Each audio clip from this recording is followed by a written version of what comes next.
وكفى وسلام على عباده الذين اصطفى أما بعد قال الله تبارك وتعالى وما آتاكم الرسول فخذوه وما نهاكم عنه فانتهوا واتقوا الله إن الله شديد العقاب۔ اللہ تبارک و تعالی شانہ کا ارشاد ہے کہ رسول تمہیں جس بات کا حکم دیں تم اس کو اختیار کرو، قبول کرو اور اس کے مطابق عمل کرو، اور جس چیز سے وہ روک دیں باز آ جاؤ، رک جاؤ اور اس پر کبھی عمل نہ کرو۔ یہ اللہ تعالیٰ کی طرف سے تمام انسانوں پر نبی کا حق بتلایا گیا ہے۔ یہ نبی کا حق ہر امتی کے اوپر ہے کہ وہ نبی کی کسی حکم کی نافرمانی نہ کرے، اور وہ جو احکامات دیں اس کو اپنے لیے سعادت سمجھے اور اس پر عمل کرنے ہی میں اپنی دنیا اور آخرت کی کامیابی کا تصور رکھے، یقین رکھے کہ اسی میں میری کامیابی ہے۔ رسول اکرم صلی اللہ تعالی علیہ وسلم نے 23 سال کی مدت میں اللہ کے دین کو امت تک پہنچایا ہے۔ چونکہ صرف آپ کے ذمے دین پہنچا دینا نہیں تھا، بلکہ اس کے ساتھ ساتھ ایمان والوں کی تربیت کرنا بھی آپ کے ذمے تھا، تو آپ صلی اللہ علیہ وسلم نے اس دین کو پہنچایا بھی اور اس پر ماننے والوں کو عمل کرایا۔ جنہوں نے نہیں مانا اور جو ایمان نہیں لائے ان کے حق میں تو بس یہ کہا گیا ہے ما علی الرسول الا البلاغ المبین، رسول کے ذمے صرف اچھی طرح بات پہنچا دینا ہے۔ اور ایک جگہ فرمایا گیا ما انت علیہم بوکیل، آپ کسی کے ذمہ دار نہیں ہیں۔ اور ایک جگہ فرمایا لست علیہم بمسیطر، آپ کسی کے داروغہ نہیں ہیں کہ داروغہ جیسے پولیس ہے وہ پکڑ کے زبردستی کسی کو کسی چیز کا پابند کرے، آپ داروغہ نہیں ہیں، آپ نبی ہیں۔ نبی بشیر و نذیر ہوتا ہے، نہ ماننے والے کو ڈراتا ہے، ماننے والے کو خوشخبری سناتا ہے۔ آپ کی یہ ذمہ داری ہے۔ تو کفار اور مشرکین کے بارے میں تو نبی کے ذمے صرف بلاغ مبین بتلایا، بلغ ما انزل الیک من ربک، جو آپ پر رب کی طرف سے اترا ہے وہ پہنچا دیجیے، یہ آپ کی ذمہ داری ہے۔ لیکن جو لوگ ایمان لائے ان کے ذمے، ان کے بارے میں آپ کی ذمہ داری صرف اتنی نہیں تھی کہ ان کو صرف احکام پہنچا دیں، بلکہ آپ ان کے دین کے صحیح طریقے پر عمل کرنے کے، کرانے کے بھی ذمہ دار تھے۔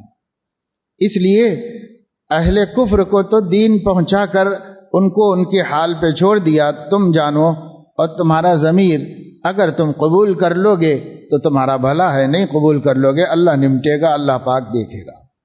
اس کے لیے کہ کوئی شخص مسلمان نہیں ہوا حضور علیہ السلام نے جنگ نہیں کی، اس کے لیے جہاد نہیں مشروع ہوا، اس کے لیے تلوار نہیں اٹھائی گئی کہ مسلمان کیوں نہیں ہوتا، اس کے لیے نہیں ہوا۔ یہ وہ دوسری غرضوں سے ہوا ہے، دوسری ضرورتوں سے ہوا ہے، لیکن حضور علیہ السلام اہل ایمان کے عمل کے پابند، اعمال ان کو کرانا اور عمل نہ کریں تو ان کا انتظام کرنا اور انہیں سزا دینا بھی آپ کے ذمہ۔ حضور علیہ السلام نے بد عملی کرنے والوں کو، حکم نہیں ماننے والوں کو سزا دی، سزا دینے کا اظہار فرمایا، سزا دی۔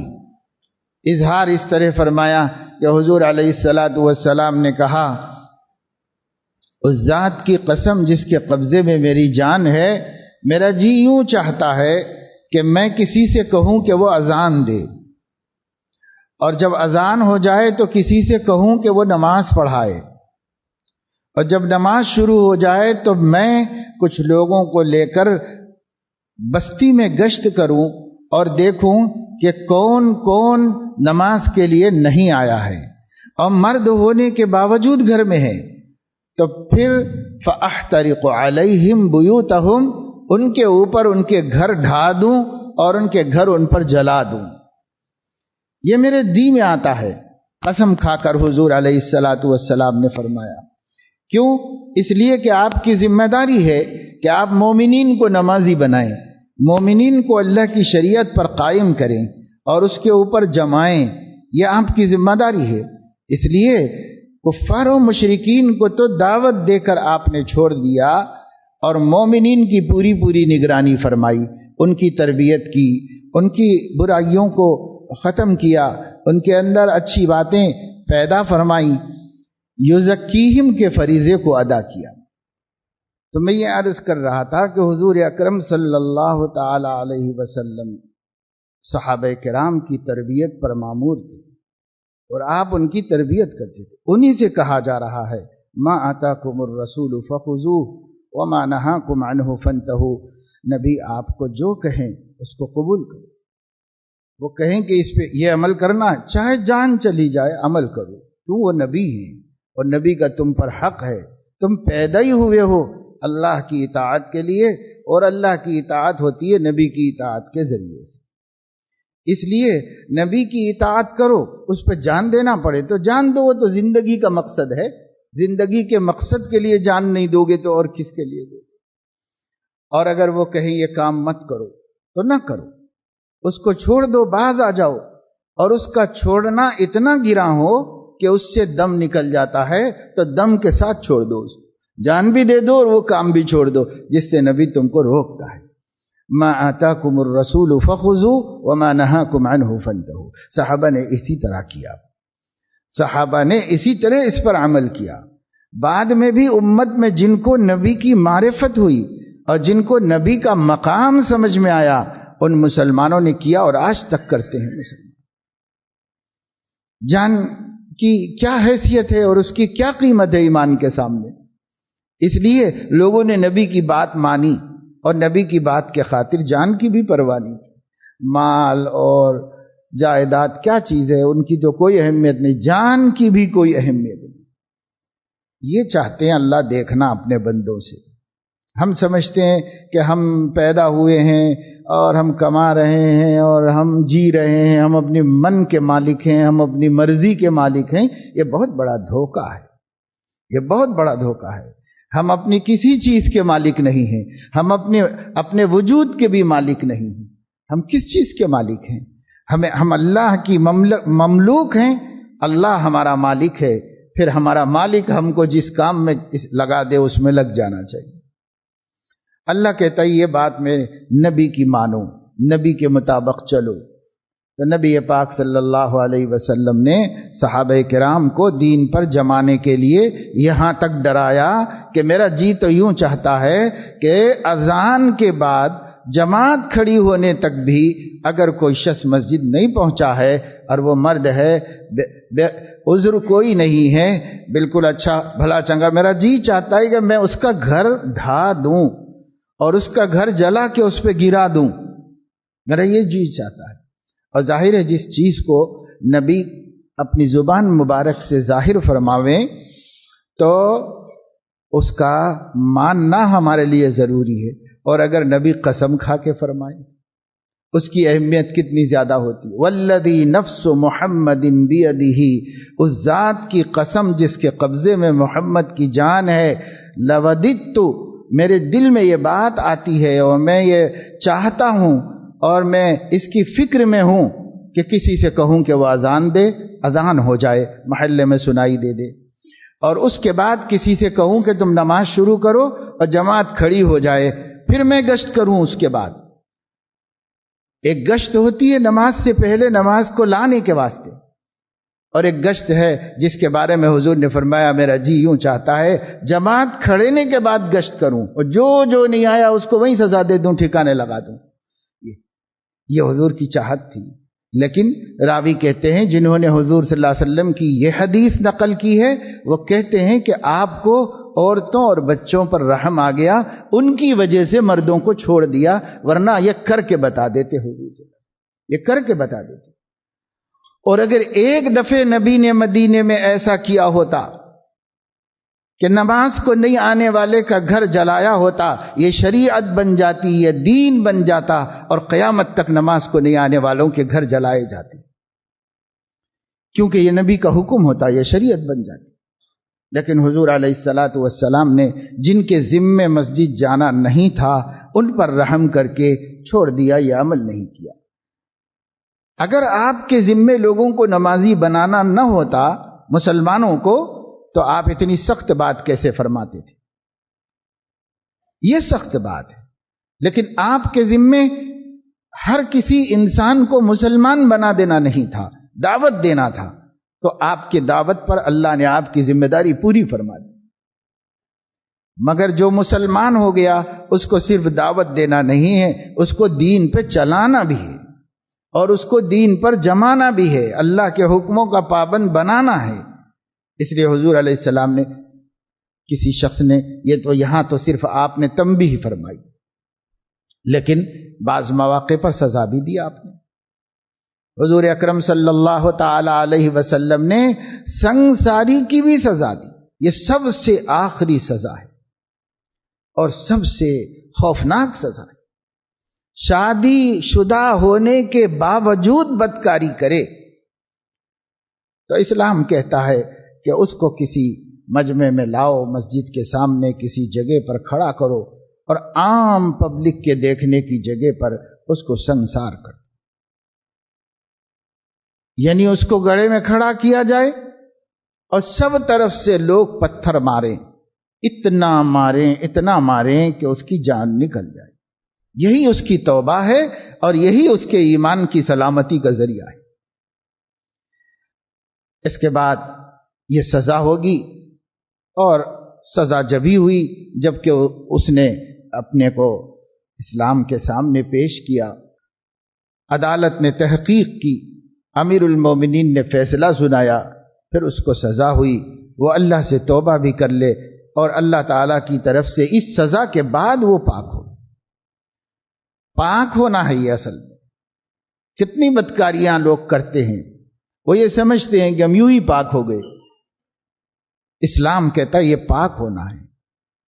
جس خاتون نے یہ سزا لی اپنے آپ آ کر، اپنے کو پیش کر کے، اپنا قصور تسلیم کر کے نبی سے یہ سزا لی ہے، یہ خوفناک سزا کہ ایک زندہ انسان کو کھڑا کر کے پتھر مار مار کے ہلاک کر دیا جائے۔ یہ سزا جس خاتون نے لی وہ 3 دفعے آپ کی بارگاہ میں حاضر ہوئیں سزا کے واسطے، اور ہر دفعے آ کر یہ عرض کرتی تھیں طہرنی یا رسول اللہ، اے اللہ کے نبی مجھے پاک کر دیجئے، میں ناپاک ہو گئی اللہ کی نافرمانی کر کے، مجھے پاک کر دیجئے۔ یہ پاک ہے، یہ غسل توبہ ہے، اس کے ذریعے سے اللہ تعالی اس کو معاف کر دے۔ اور ایسا معاف فرمایا کہ حضور علیہ الصلاۃ والسلام نے کسی صحابی کی ناگواری کو دیکھ کر فرمایا اگر اس کی توبہ اہل مدینہ پر تقسیم کر دی جائے تو سب کی مغفرت ہو۔ ایسی پاکی اس کو حاصل ہوئی اور ایسی توبہ اس کو نصیب ہوئی۔ یہ سزا بھی دی حضور نے، کیوں دی؟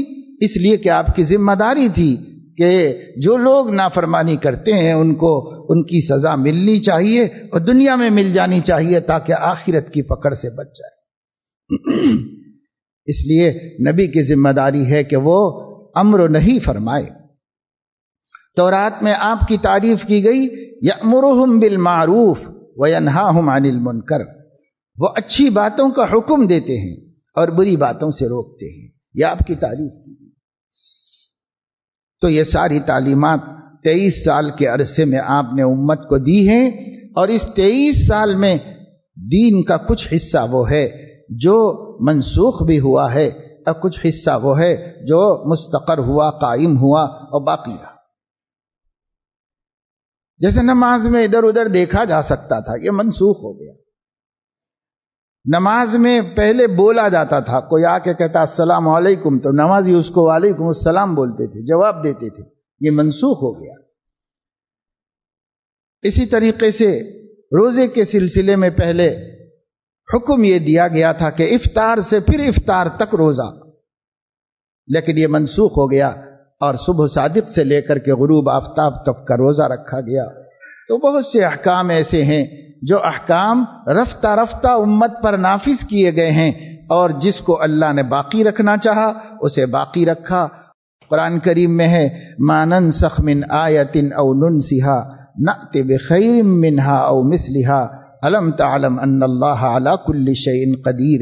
ہم جب بھی کوئی چیز منسوخ کرتے ہیں تو ویسی دوسرے حکم کو لاتے ہیں یا اس سے بہتر حکم لاتے ہیں۔ اور کیا آپ کو نہیں معلوم ہے قرآن پڑھنے والے کہ اللہ ہر چیز پہ قادر ہے، ہر چیز پر وہ قادر ہے۔ اس لیے اللہ تعالیٰ نے یہ دین دیا، ہمیں حکم ملا ہے جو نبی تم کو پابند کریں پابند ہو جاؤ، اور جس سے نبی تم کو روکیں رکو۔ اگر ہم نبی پاک صلی اللہ علیہ وسلم کا حکم جان کر عمل نہیں کرتے، یہ ہمارے لیے بڑے خسارے کی بات ہے۔ اگر ہم حضور علیہ الصلاۃ والسلام کی منع کی ہوئی بات کو جان کر رکتے نہیں، چھوڑتے نہیں، یہ ہمارے لیے بڑے نقصان اور بڑے خسارے کی بات ہے۔ اس لیے امت پن یہ ہے کہ جو اللہ تعالیٰ فرمائیں، اللہ کے حبیب فرمائیں، اس پہ چلو۔ اب میں نے عرض کیا تھا کہ اللہ کی اطاعت زندگی کا مقصد ہے، لیکن اللہ کی اطاعت بغیر نبی کے ہو نہیں سکتی، اس لیے اصل نبی کی اطاعت ٹھہری کہ نبی کی اطاعت کرو، یہ اصل ہے، وہ خود بخود اللہ کی ہو جائے گی۔ قرآن میں فرمایا گیا من یطع الرسول فقد اطاع اللہ، جس نے رسول کا کہا مانا تو اس نے اللہ ہی کا مانا۔ اس لیے اللہ کا کوئی الگ حکم نہیں ہے، جو رسول کہتے ہیں وہی اللہ کے احکامات ہیں، وہی اللہ کے احکامات ہیں۔ اس لیے ہمیں حکم دیا گیا کہ رسول کی اطاعت کرو اور اس کی فرما برداری کرو۔ تو پہلے لوگوں نے، تابعین نے، تبع تابعین نے، اور اس کے بعد کے نیک لوگوں نے یہ طریقہ اختیار کیا کہ اگر وہ عالم نہیں ہوتے، سارے دین سے واقف نہیں ہوتے، قرآن حدیث سے، تو وہ عالم سے پوچھ کر عمل کر لیتے تھے۔ ان کی عافیت، سہولت، راحت سب اس میں ہے۔ اور اگر وہ عالم ہوتے یعنی قرآن حدیث کے ماہر ہوتے تو وہ قرآن حدیث کا مطالعہ اس غرض سے کرتے تھے کہ اللہ کا کیا حکم ہے، نبی کا کیا حکم ہے، قرآن میں ہمیں کیا حکم دیا گیا ہے اور نبی نے ہم کو کیا حکم دیا ہے، تاکہ ہم اس کو نکالیں اس میں سے اور اس کے مطابق خود عمل کریں اور عام مسلمانوں کو عمل کرائیں۔ رفتہ رفتہ رفتہ یہ دور دیانت کا، امانت کا ختم ہوا، تو پھر مذہبی اسکالرز کے نام سے جو لوگ اس آخری زمانے میں وجود میں آئے ہیں، یہ لوگ بھی قرآن حدیث کو پڑھتے ہیں، لیکن ان کا طریقہ اور پہلے لوگوں کے پڑھنے کا طریقہ بالکل الگ تھا۔ وہ لوگ اس لیے پڑھتے تھے کہ اللہ رسول کے احکام کیا ہیں اس کو جانیں اور اس کے مطابق خود چلیں اور عام مسلمانوں کو چلائیں۔ اب اس لیے قرآن حدیث پڑھا جا رہا ہے کہ میرا ایک دین کا تصور ہے، وہ کیسے ثابت ہوگا؟ میں پہلے سے کچھ ایک بات طے کیا ہوا ہوں، اس کو قرآن حدیث میں سے نکالنا ہے اور اس کے لیے دلیلیں لانا ہے، اس کو ثابت کرنا ہے۔ آپ فرق سمجھ رہے ہیں دونوں میں؟ زمین آسمان کا فرق ہے، زمین آسمان کا فرق ہے۔ پہلے ذہن خالی رکھ کر صرف اللہ کے حکموں کو جاننے اور نبی کے احکام کو جاننے کے لیے وہ حضرات خود بھی 100% کوشش کرتے تھے کہ اس دین پہ جمیں جس کو انہوں نے قرآن حدیث سے حاصل کیا ہے، اور ان لوگوں کو بھی جو ان پہ بھروسہ کرتے تھے اس پہ جماتے تھے۔ وہ جو نبی کا کام تھا وہ علماء کا کام تھا۔ لیکن بعد میں کیا ہو گیا؟ بعد میں یہ ہو گیا کہ ہر کام کے لیے میں نے اپنے ایک بات قائم کر لی ہے کہ ایسا ہے، ایسا ہونا چاہیے۔ اب قرآن پڑھ رہا ہوں کہ اس کی کوئی دلیل مل جائے، حدیث پڑھ رہا ہوں کہ اس کی کوئی دلیل مل جائے، یعنی میری بات چل جائے اور میری بات پکی ہو جائے۔ قرآن حدیث جو اس لیے پڑھتے ہیں وہ گمراہ ہوتے ہیں، اور جو قرآن حدیث اس نیت سے پڑھتے ہیں جو پہلے کے لوگ پڑھتے تھے وہ ہدایت پاتے۔ میں نے تمہید آپ کو اس لیے بتائی ہے کہ ہمارے ذہن میں یہ بات ملحوظ رہے کہ دین وہ نہیں ہے جس کے لیے کھینچاتانی کی جائے، دین وہ ہے جو قرآن و حدیث سے سلف صالحین کو سمجھ میں آ گیا تھا، صحابہ کو سمجھ میں آ گیا تھا، تابعین کو سمجھ میں آ گیا تھا، تبع تابعین کو سمجھ میں آ گیا تھا، وہ لوگ خیر القرون کے لوگ ہیں، محدثین و فقہا خیر القرون کے لوگ ہیں۔ یعنی حضور نے فرمایا تھا بخاری شریف میں اور سب حدیث کی کتابوں میں ہے، خیر القرون قرنی ثم الذین یلونہم ثم الذین یلونہم۔ 3 زمانے بہتر زمانے ہیں دین کے اعتبار سے۔ ایک وہ جس میں میں ہوں موجود، میرا زمانہ، صحابہ کا زمانہ، اور اس کے بعد دوسرا تابعین کا زمانہ، اور تیسرا تبع تابعین کا زمانہ۔ یہ بہترین زمانے ہیں۔ اس میں حضور علیہ السلام کو یہ اطمینان تھا کہ میرے دین سے کھلواڑ نہیں کیا جائے گا، میرا دین دیانت امانت سے لیا جائے گا اور دیانت امانت سے دوسروں کو پہنچایا جائے گا۔ حضور کو اطمینان تھا۔ تو ایک روایت کے الفاظ خیر القرون قرنی، دوسری روایت کے الفاظ خیر الناس قرنی۔ بہترین لوگ وہ ہیں جو میرے زمانے میں ہیں، یعنی صحابہ، اور اس کے بعد والے یعنی تبع تابعین، اور اس کے بعد والے تبع تابعین کہلائے جاتے ہیں۔ یہ تبع تابعین کب ختم ہو گئے؟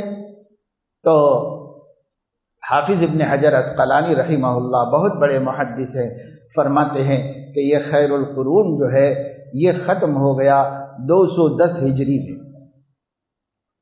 اس وقت تک چلا یہ بہترین زمانہ۔ اس کے بعد پھر دیانت میں کمی، امانت میں کمی، اطاعت میں کمی، خوف خدا میں کمی، حب رسول میں کمی، ہر چیز کم ہوتی چلی گئی اس کے بعد سے، کیونکہ یہ قیامت تک کم ہوتی ہی چلی جائے گی۔ تو جو بہترین زمانے کے لوگ ہیں اور جو بہترین لوگ ہیں نبی کی نظر میں، ہمیں جب کبھی دین میں پریشانی ہو تو ان کو دیکھو کہ انہوں نے کیا سمجھا۔ یہ سب بات میں نے اس لیے بتائی کہ انسان کی زندگی میں 2 کیفیتیں آتی جاتی رہتی، ایک خوشی کی کیفیت ہے، ایک غمی کی کیفیت ہے۔ گھڑی میں انسان خوش ہوتا ہے، گھڑی میں غمگین ہوتا ہے۔ ابھی انسان کو پتا چلا کہ اس کی بیٹی کے ہاں بیٹا پیدا ہوا ہے تو کتنی خوشی ہوئی اس کو، ابھی اس کو پتا چلا کہ اس کے بیٹے کے گھر میں بچہ مر گیا ہے، انتقال کر گیا ہے، تو کتنا غم ہوا۔ یہ صبح و شام ہے، انسان کے ساتھ خوشی غمی مسلسل لگی ہوئی، 2 کیفیتوں سے کنٹینیو گزر رہا ہے۔ کوئی آدمی ایسا نہیں ملے گا جو صرف خوش رہتا ہو، اور کوئی آدمی ایسا نہیں ملے گا جو صرف غمگین رہتا ہو۔ ہر ایک کی زندگی خوشی اور غمی، مسرت اور حزن و ملال سے تعبیر ہے۔ ہر ایک کی زندگی کا یہی حال ہے، یہاں تک کہ پیغمبر کیوں نہ ہو، کبھی خوشی کی خبر آئی اور فلاں گئے تھے لوگ، فتح ہو گئی ماشاءاللہ، اللہ نے دین کو غالب کر دیا، پھر نبی کو خبر آئی فلاں جگہ مغلوب ہو گئے اور فلاں جگہ کام بن گیا، فلاں جگہ نہیں بنا۔ کبھی آپ کی ذاتی زندگی میں بھی خوشیاں بھی تھی، غم بھی تھے۔ آپ کی بیٹی کا حادثہ ہوا، آپ غمگین ہوئے، پھر اس کے بعد اللہ نے آپ کو خوشی عطا فرمائی، سیدہ فاطمہ کا نکاح ہوا، آپ خوش ہو گئے۔ پھر آپ کو غم نصیب ہوا کہ حضرت ابراہیم کا وصال ہوا، آپ کا دل غمگین ہو گیا۔ زندگی نبی کی بھی غم اور خوشی میں ملی جلی چل رہی ہے۔ نبی کی بھی زندگی بھی خوشی ہوتی ہے، کبھی غم ہوتی ہے، کبھی خوشی ہوتی ہے، کبھی غم۔ اور سارے انسانوں کی زندگی کا یہ حال ہے، کسی مذہب کسی دین دھرم کے ہوں، کبھی خوشی کبھی غمی، دونوں کیفیتیں ساتھ ساتھ چل رہی ہیں انسان کے ساتھ۔ تو ہم مومن ہیں، مومن ہونے کے ناطے ہمیں غم ہو تو غم کیسے منانا چاہیے، اس کو بھی خیر القرون میں تلاش کرو، کیونکہ بعد کے لوگ کھینچ تان کرنے والے لوگ۔ خیر القرون میں دیکھو، جو صرف دیانت امانت کے مجسمے تھے، جو صرف عشق رسول میں سرشار، جن کے دل اللہ کی محبت سے معمور اور اللہ کے خوف سے ہمیشہ لرزاں و ترساتے، ایک لفظ زبان سے بغیر یقین کے نہیں بولتے۔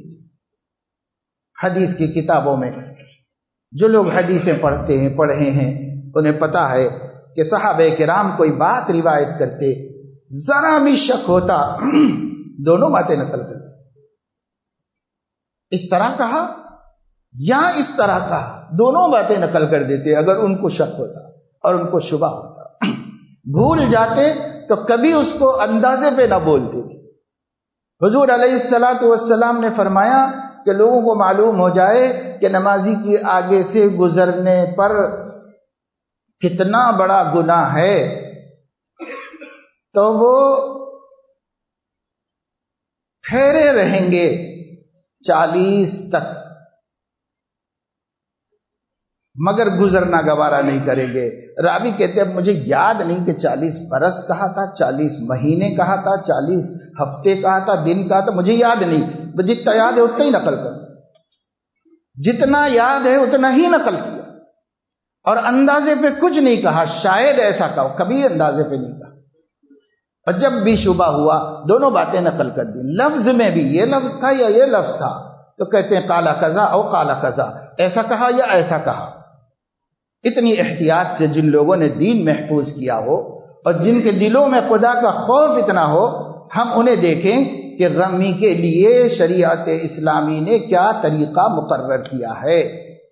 آپ کو غم پیش آئے تو آپ اس طریقے کے مطابق گزریے، اور آپ کو خوشی کا وقت آئے تو آپ یہ دیکھیں کہ خیر القرون میں خوشی کس طرح منائی جاتی تھی، اور خوشی منانے کا طریقہ کیا ہوتا ہے، شادی کی خوشی کیسے منائی جاتی ہے، اولاد کی پیدائش کی خوشی کیسے منائی جاتی ہے۔ اللہ تعالیٰ دین کی توفیق دے اور اچھے کاموں کی توفیق دے تو اس کی خوشی کیسے منائی جاتی ہے، خیر اور بھلائی کے اعمال پر دل مسرور ہوتا ہے اس کا اظہار کیسے کیا جاتا ہے۔ یہ سب ہمیں دیکھنا ہوگا کہ حضور علیہ السلام نے کیا طریقہ اختیار فرمایا تھا، صحابہ کیسے اس کا اظہار کرتے تھے، تابعین کیسے کرتے تھے، تبع تابعین کیسے کرتے تھے۔ اسی کو آپ سامنے رکھ کر غور کیجئے۔ آپ کو پڑھنا لکھنا آتا ہے تو آپ پڑھیے، اور آپ یہ دیکھیے کہ ہمارے آقا سیدنا و مولانا و حبیبنا حضرت محمد صلی اللہ علیہ وسلم جس لمحہ، جس مہینے، جس دن اس دنیا کے اندر رونق افروز عالم ہوئے ہیں، اور آپ نے اس دنیا کو تمام تر مصیبتوں سے نجات دلا کر کے اس دنیا کے لیے کامیابی اور مغفرت اور نجات کی راہیں قائم فرمائی ہیں۔ آپ کے پیدا ہونے سے بڑھ کر اس کائنات میں بسنے والوں کے لیے کوئی خوشی کا دن نہیں، کوئی خوشی کا دن نہیں۔ اگر آپ کی ولادت کی خبر کسی مسلمان کے شگوف قلب کو کھلا نہیں دیتی اور اس کے دل میں مسرت اور خوشی کی بہار نہیں آ جاتی تو اس کو مسلمان کہنا بھی مشکل ہے۔ وہ کیسا مسلمان ہے جس کو نبی کی ولادت کی خوشی نہ ہوئی؟ لیکن سوال یہ پیدا ہوتا ہے، خوشی اور غمی کا تعلق دل سے ہے، اس کے اظہار کے لیے نبی کا طریقہ چاہیے، نبی کا طریقہ چاہیے، کیونکہ اللہ ہم کو پابند کر رہے ہیں۔ ما آتاکم الرسول فخذوہ وما نہاکم عنہ فانتہوا، رسول جو دے وہ لو، اور جو رسول جس سے روک دے رک جاؤ، یہی تمہارا دین ہے، اسی پر تم معتبر ہوگے، اسی پہ تمہارا ایمان سمجھا جائے گا، اور اگر تم من مانی کرو گے تو وہ تمہارے من کا دین ہے، وہ نبی کا دین ہے، تمہارا اپنا بنایا ہوا دین ہے۔ اللہ تعالیٰ نے ایک بندے کے بارے میں جو بڑا بد نصیب تھا، شقی تھا، قرآن کریم میں ارشاد فرمایا ہے، ارأیت من اتخذ الہہ ہواہ، اے نبی کیا آپ نے اس شخص کو دیکھا ہے جس نے اپنا خدا اپنی خواہشات کو بنایا ہے؟ کیوں؟ جو من کرتا ہے وہ کرتا ہے، اور جو نبی کہتے وہ نہیں کرتا۔ اس لیے اس نے اپنا خدا نبی کے خدا کو نہیں بنایا، اپنے من کو بنا دیا ہے، اپنی خواہشات کو خدا بنا لیا ہے۔ کیا آج ہم اللہ کے دین میں بھی یہی نہیں کر رہے ہیں؟ ہم یہی سب کر رہے ہیں، اور ہمیں اللہ سے ڈر نہیں لگتا، ہمیں نبی سے شرم نہیں آتی۔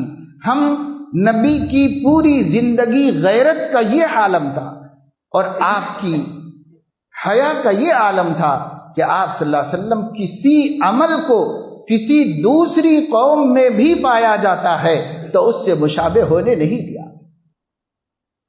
اپنا دین تو پیش کیا، لیکن طریقے ہیں۔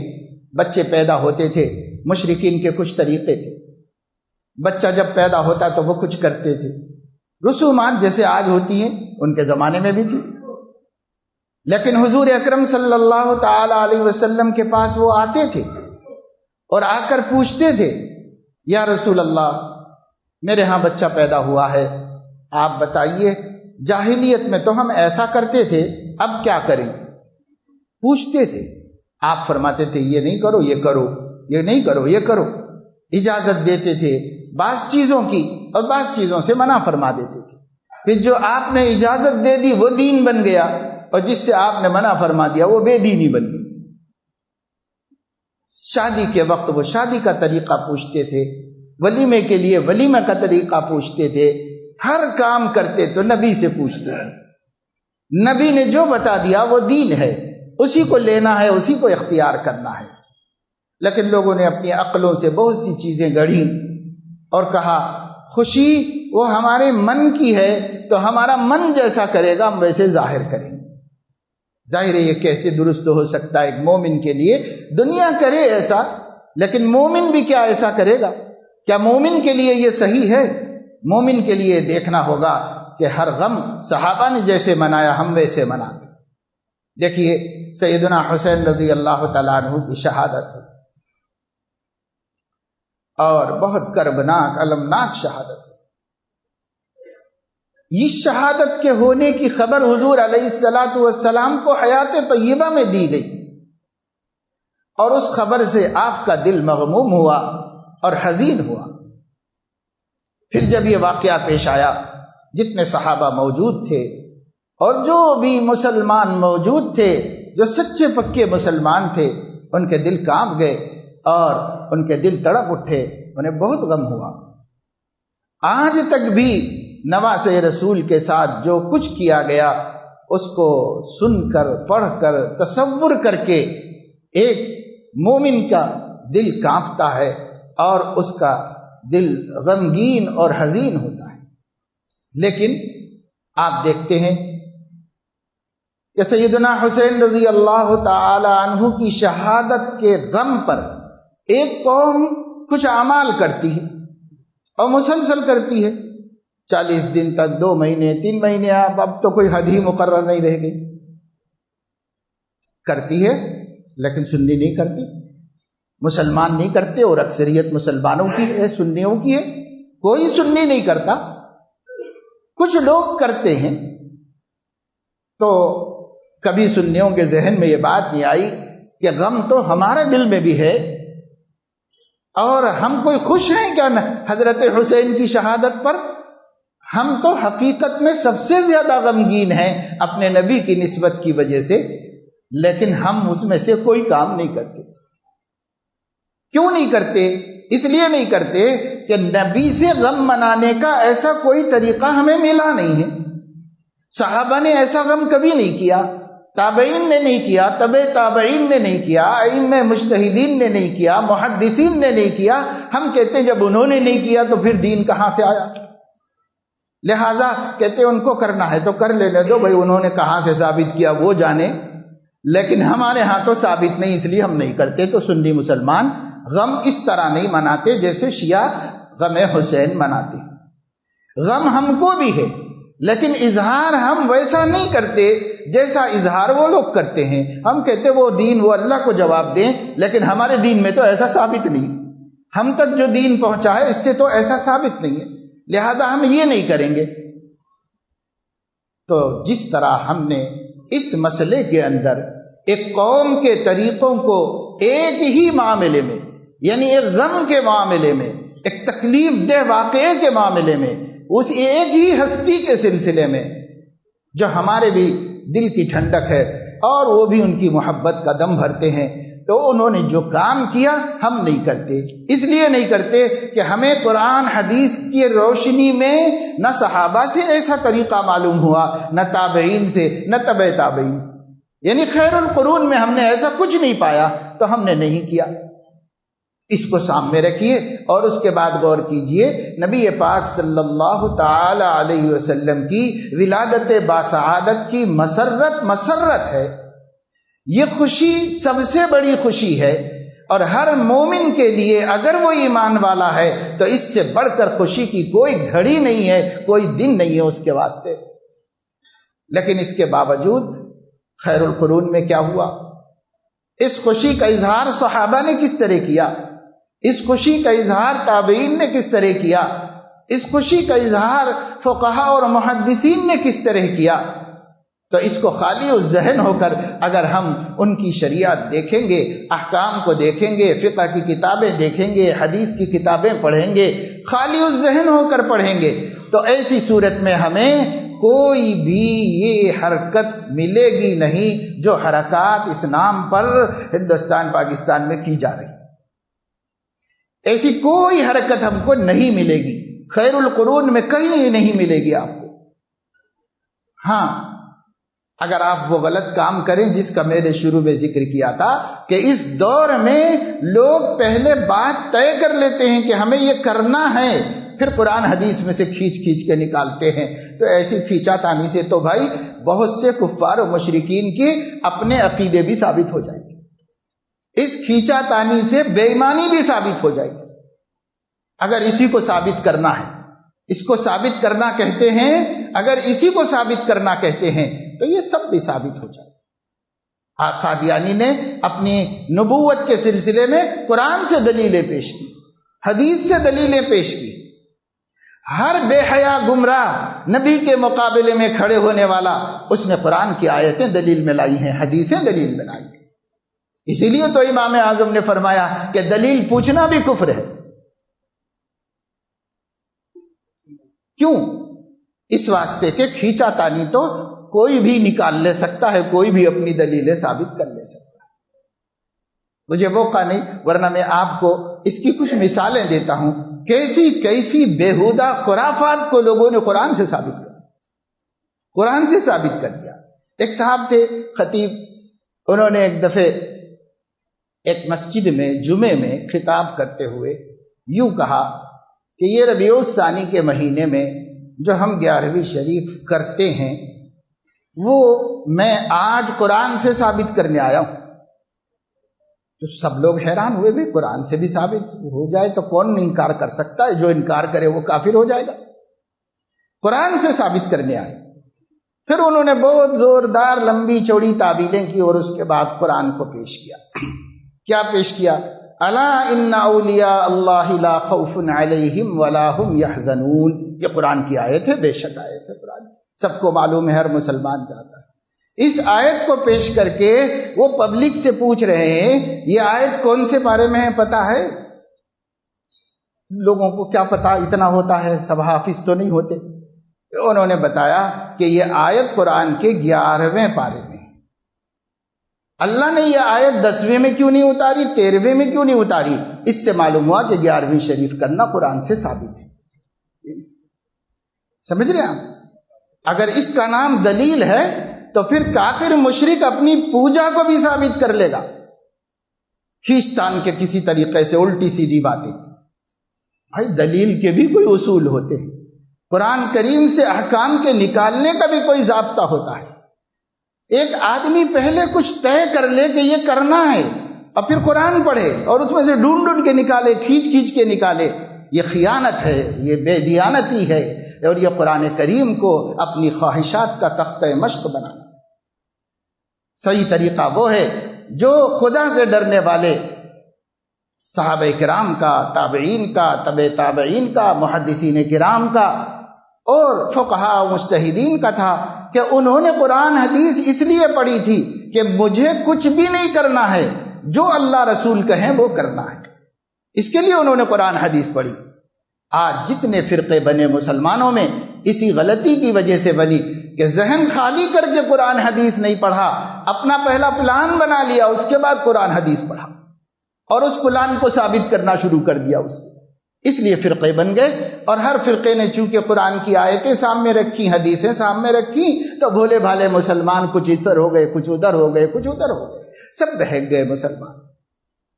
صحیح طریقہ وہ ہے جو صحابہ کا تھا، صحیح طریقہ وہ ہے جو تابعین کا تھا، جو تبع تابعین کا تھا، جن کو نبی نے خیر الناس کہا، جن کے دور کو نبی نے خیر القرون کہا۔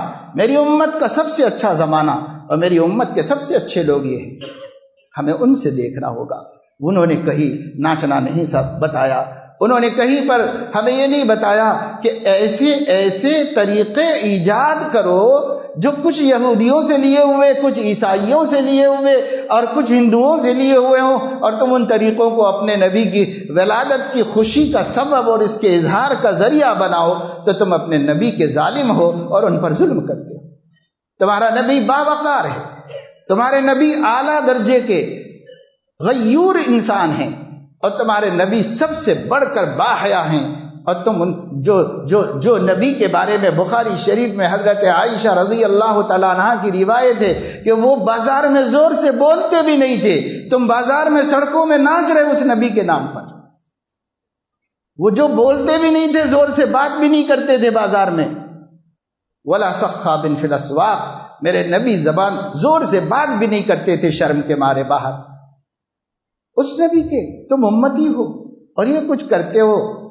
میرے عزیز و دوستو، اللہ کے نام پر ہم آپ سے اپیل کرتے ہیں کہ اسے دیوبندی وہابی کا مسئلہ نہ بناؤ، اسے صرف اور صرف نبی کی مرتبہ اور مقام کے تحفظ کا مسئلہ بناؤ، اور اس نظریے سے دیکھو۔ فرقوں کے نظریے سے تو کبھی یہ مسئلہ حل ہونے والا نہیں، اور بڑھتا جائے گا اور بڑھتا جائے گا۔ منع کرنے والے منع کرتے رہیں گے، ہم حمایت کرنے والے حمایت کرتے رہیں گے، لوگوں کو اور اچکاتے رہیں گے، اور خدا جانے لوگ اب تک تو جہانگیر بنا کر، یہ بنا کر، اور جو ہے طواف کرتے ہوئے میں نے آنکھوں سے دیکھا کہ گنبد خضرا بنا کر یاقوت پورے میں رکھا گیا اور لوگ طواف کرتے، یہاں تک دیکھا گیا۔ اور کہاں تک لے جائے گی اس امت کو وہ لوگ جو خوشی کے اظہار کے نام پر ہری جھنڈی دکھا دی ہے کہ لوگ جو چاہے کر لو، جو چاہے کر لو، سب جائز ہے، آج خوشی کا دن ہے، کچھ بھی، کوئی حلال و حرام کی تمیز، جو چاہے کر لو، یہ ہو رہا۔ عصر کی نماز کے بعد کہیں بیان تھا، تو عصر کی نماز میں وہاں پہنچنے کے لیے میں نکلا تو ادھر پھنس گیا چنچل گڑے میں، 2-4 جلوس آ گئے جو اس کے درمیان میں رستے ملنے مشکل ہو گئے۔ ادھر جاؤ قنات بنی ہوئی ہے کھانا پک رہا ہے، ادھر جاؤ قنات بنی ہوئی ہے کھانا پک رہا ہے، جائیں کدھر جائیں؟ اور یہ جو جلوس مجھے نظر آیا، اللہ نے دکھایا ایک جگہ مجبور کر کے، ورنہ یقین نہیں کر سکتے تھے کہ ہم یہ حرکتیں ہو رہی، کیوں ہم نکلتے ہی نہیں بازاروں میں، ایسے وقت پھرتے ہی نہیں۔ لیکن اس دن ایک اچھے کام کے لیے نکلے، رستے میں پھنسے، تقریباً 1 گھنٹے تک وہ نقشے نظر آئے آنکھوں کو، جو نقشے ہمیں راستوں میں آتے جاتے گنیش کے جلوسوں میں نظر آتے ہیں۔ وہ نقشے، وہ لوگ کلر پھینکتے ہیں، یہ لوگ پانی، میٹھے پانی کے جو تقسیم ہوئے، یہ پاکٹوں کو پھوڑ کر ایک دوسرے پہ پھینک رہے ہیں۔ پانی اللہ کی نعمت ہے، نبی نے پانی کو فرمایا انزلنا من السماء ماء مبارکا فانبتنا به جنات وحب الحصید والنخل باسقات لها طلع نضید رزقا للعباد، رزقا للعباد۔ اللہ نے بندوں کے لیے جو رزق اتارا ہے، اس رزق کو یوں آپس میں ایک دوسرے پر پھینک رہے ہیں، تماشے کر رہے ہیں، تھیلا خالی کر دیا پھینک پھینک کر کے، مسخرہ پن کر رہے ہیں، ناچ رہے ہیں، اس گاڑی پر سے اس گاڑی پہ چھلانگ لگا رہے ہیں، اور اس لاری پہ سے اس لاری پہ چھلانگ لگا رہے ہیں، اور بےہودہ حرکتیں ہو رہی ہیں۔ عصر کی نماز کا وقت چلا گیا، جب میں پہنچا تھوڑا سا وقت باقی تھا، وہ ایک مسجد ملی، اس میں ہم گئے، چند لوگ نماز پڑھ رہے تھے، یہ نوجوان جو ادھر ادھر پھر رہے تھے، گر رہے تھے، یہ لوگ مسجد میں تو نظر نہیں آئے، لیکن جب میں نماز پڑھ کے نکلا تو میری کار پر جو ہے ایک جھنڈی بندھی ہوئی تھی، تو یہ کام کر رہے تھے، نمازیں چھوڑ کر کے یہ کام کر رہے تھے۔ بھائی جو ان کے امام ہیں، ان کے مقتدا ہیں، ہم نہیں کہتے کہ آپ مت کرو جشن، کیسے کرنا چاہتے ہو، لیکن اپنی قوم کو فرض چھوڑنے سے تو روکو۔ یہ تو بتاؤ کہ فرض چھوڑنے سے نبی نے کفر کی وعید سنائی ہے، کیا کافر بن رہے ہیں؟ کیا کام کر رہے ہیں مسلمان؟ یہ کیا ہوتا ہے؟ اور یوں عقل سے سوچو تو کہا گیا گزشتہ سال کہ صاحب 9 کروڑ روپے کی جھنڈیاں بمبئی سے حیدرآباد آئیں، یہ 9 کروڑ روپے کی لے کر کے ہم نے جو جھنڈیاں باندھی تو نبی کا کیا دل خوش کر دیا، نبی کا کیا دل خوش کر دیا۔ نبی کا دل تو امت کی تباہی سے پارا پارا ہے، اس کو جوڑنے والے اعمال کرو، اس دل کو خوش کرنے والے اعمال کرو، اور نبی کے دل کی اس تکلیف کو اور رنج کو ہم ختم کریں. اگر عقل ہوتی تو ہم کچھ اچھا کر کے نبی کا دل خوش کرتے. ہم معلوم کرتے ہمارے آقا کیسے خوش ہوتے ہیں. ہم معلوم کرتے کہ ہمارے آقا کو کس چیز سے مسرت ہوتی ہے. ہم اس کی فکر کرتے. لیکن ہم یہ دوسروں کی دیکھا دیکھی اور دوسرے مذہبوں کی نقل کے اندر اپنا پیسہ اس قدر برباد کر رہے ہیں کہ مسلمانوں کی معیشت کی کوئی اہمیت نہیں. شادیوں میں یوں کروڑوں برباد کر دیا اور ایسے مواقع کے اوپر ہم یوں پیسہ برباد کرتے. اس لیے میرے دوستوں اور بزرگوں، ہمیں یہ اس نظریے سے آپ ہرگز مت دیکھیے. اگر آپ یہ سمجھتے ہیں کہ ہمارے کہنے کا مقصد نعوذ باللہ نبی کی محبت سے امت کو ہٹانا ہے، تو انشاءاللہ قیامت ایک فیصلے کا دن ہے. اس دن اللہ سب بھیدوں کو جاننے والا، دلوں کے حالات اور نیتوں سے باخبر ہے. ہم نبی کی محبت سے نعوذ باللہ ایک بال کے برابر بھی امت کو ہٹانا نہیں چاہتے. ہمارا یقین ہے، ہمارا ایمان ہے، امت اگر تباہی سے بچے گی نبی کے قدموں ہی میں بچے گی، اور اس سے ہٹے گی تو تباہ و برباد ہو جائے گی. ہمارا یہی ایمان ہے اور یہی ہمارا عقیدہ ہے. لیکن ہم یہ بتانا چاہتے ہیں، صاف ستھرے ذہن سے سوچو، اینک اتار کے دیکھو، کوئی کلر مت لگاؤ، خالی اس ذہن دیکھو، حقیقت سمجھ میں آئے گی کہ نبی اس سے خوش نہیں ہوں گے. نبی خوش ہوں گے ان کے دین کو باقی رکھنے سے، ان کی محنتوں اور ان کے پسینے کی کمائی کو قائم کرنے سے. نبی اس سے خوش ہوں گے. یہ خوش کرنے کا طریقہ ہے. خوش کرنے کا طریقہ خیر القرون میں تلاش کرو، صحابہ میں تلاش کرو. صحابہ سے زیادہ کسی نے نبی کو خوش نہیں کیا. کوئی دم نہیں بھر سکتا ہم صحابہ سے بڑھ کر دل خوش کرنے والے ہیں. صحابہ کو دیکھو، انہوں نے نبی کا دل کیسے خوش کیا. ہمیں بھی ایسا دل خوش کرنا چاہیے. بس یہ بات ہے، یہ پیغام ہے. 2-4 دن کے بعد اس خصوص میں نبی پاک صلی اللہ علیہ وسلم کی ولادت کے حوالے سے، آپ کی ولادت باسعادت کے حوالے سے شہر میں جشن منائے جائیں گے، خوشیاں منائی جائیں گی. خوشی منانا تو مومن کے ایمان کا تقاضا ہے، اس میں ایک ذرے کے برابر شک کی گنجائش نہیں. لیکن خوشی منانے کا طریقہ کیا ہونا چاہیے، اس کو آپ غور کر لیں. اللہ مسلمانوں کو سمجھ دے اور اپنے نبی کی سچی محبت عطا فرمائے، اور بیہودہ کام کرنے، نامناسب حرکتیں کرنے، غیروں کی نقالی کرنے اور جوش و جنون میں دین کا جنازہ اٹھا دینے والوں کو اللہ تمیز دے کہ وہ اپنے نبی کی خوشی کیسے منائیں. اللہ اس کی سب مسلمانوں کو تمیز عطا فرمائے. ورنہ نمازیں چھوڑ کر، ظلم کر کے، لوگوں کو تکلیفیں پہنچا کر، راہگیروں کو مصیبت میں ڈال کر اگر ہم کوئی کام کرتے ہیں تو اس کام کا کرنا ہمارے نبی کے ایک ایک لمحہ خوشی کا سبب نہیں ہو سکتا. نبی کی خوشیاں کیا ہیں حدیثوں میں موجود ہے، اور نبی کی غم کیا ہے وہ حدیثوں میں موجود ہے. آپ اس کو جانیں اور سمجھیں تو صحیح راستہ ملے گا. اور اگر ہم اپنے پہلے سے ایک عقیدہ بنا کر اس کو ثابت کرنے والوں کے چکر میں رہیں گے تو نتیجہ یہ ہوگا کہ بھائی اس کے بعد بات بڑھتی جائے گی اور کہاں جا کے رکے گی ہم نہیں کہہ سکتے. اللہ مسلمانوں کی حفاظت فرمائے. وآخر دعوانا الحمدللہ.